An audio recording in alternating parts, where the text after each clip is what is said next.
আশরাফ কাছে আপনার কাছে আসি, কারণ সরকার যদি এটা আসলে ক্ষমতা দিয়ে মোকাবেলা করে তাহলে সেটা সকলেই প্রতিহত করবে এবং এটা অ্যাকসেপ্টেড না, একেবারেই না, প্রত্যাশিত না। এই জায়গা থেকে যে আমরা চাই যে ফ্রিডম অফ স্পিচ নিশ্চিত থাকুক, কিন্তু ফ্রিডম অফ স্পিচ থাকার অর্থ যে যারা আসলে আবার এই যে হোয়াট নট টু সে কিন্তু সে কথাটা তারা বলে ফেলবে, সেটা কি আসলে সরকার তাহলে কিভাবে মোকাবেলা করবে? আচ্ছা, আবারও বলি, আগে বলি কি করা উচিত না।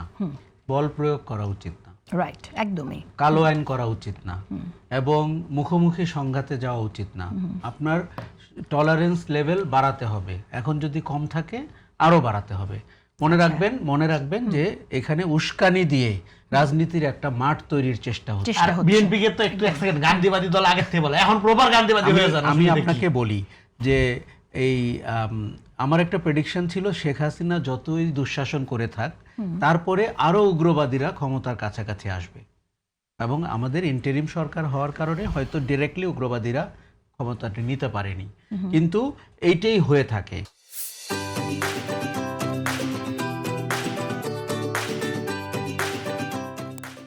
কারণ আপনি যখন গণতান্ত্রিক শক্তিগুলোকে মেরে ফেলেন এবং প্রচলিত ধারার রাজনৈতিক দলগুলোকে রাজনীতি করতে না দেন, তখন উগ্রবাদ মাথাচাড়া দিবে, এবং বাংলাদেশেও তাই হয়েছে।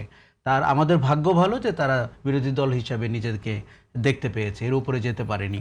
আচ্ছা, তার মানে আপনার সহিষ্ণুতা বাড়াতে হবে। শোনেন, আপনি সরকারে থাকা মানেই আপনাকে 10 গুণ বেশি সমালোচনা সহ্য করতে হবে। এটি সরকারে মন্ত্রিত্ব নিলে, উপদেষ্টা হলে এই কথা তার লাগবেই। আমাদের একটা ভালো জিনিস যে প্রধানমন্ত্রীর আচরণের মধ্যে আমি ঠিক ওই ছায়াটি দেখতে পাই যেটি আমি অন্যদের মধ্যে দেখতে চাই, এবং এটিও সত্যি যে বিএনপি অনেক বড় দল, অনেক বেশি আসন পেয়েছে, অনেক বেশি জনপ্রতিনিধি তার রয়েছে, অতএব চাঁদাবাজি, টেন্ডারবাজি এগুলোর অভিযোগ বিএনপির ব্যাপারেই বেশি হবে। এটি আপনি শোনেন, উল্টা করে বললে হবে না যে আপনার, যেমন ওই যে আমাদের দেশে বলে আপনি অভিযোগ দায়ের করেন তাহলে তদন্ত হবে, ওই প্রতিষ্ঠানের কোনো কাজ নাই। একজন নাগরিক গিয়ে অভিযোগ দায়ের করবে তার জীবনের সব ঝুঁকি নিয়ে। কাজেই বিএনপিকে নিজেই নিশ্চিত করতে হবে সুশাসনের পথে দলটি হাঁটছে, প্রোঅ্যাক্টিভ হতে হবে। রাজনৈতিক সুশাসন, অর্থনৈতিক সুশাসন এবং আমাদের সামাজিক সুশাসন। এ কঠিন, কিন্তু কারণ হচ্ছে যে আপনি কিন্তু বিপ্লবোত্তর সরকার, গণ অভ্যুত্থান পরবর্তী সরকার, আপনার কাছে আপনার উপরে প্রত্যাশা অনেক। কাজে এই পথে হাঁটা ছাড়া, আরেকটা লাস্ট লাইন বলি আপনাকে, আমাদের ন্যারেটিভের যুদ্ধে নামতে হবে, সফট ন্যারেটিভ। এই যে আমি যদি বলি এরা উগ্রবাদী রাজনীতি করছে, হঠকারী রাজনীতি করছে, তাহলে আপনি সঠিক গণতান্ত্রিক রাজনীতির যে ভ্যালুজ সেটি নিয়ে বাজারে কিভাবে আসবেন, এবং সেটি কিন্তু সরকারি পয়সায় মাইক ভাড়া করলে হবে না, সেটি আপনাকে সফট ন্যারেটিভ যেভাবে বাজার করা হয় তেমন করে করতে হবে।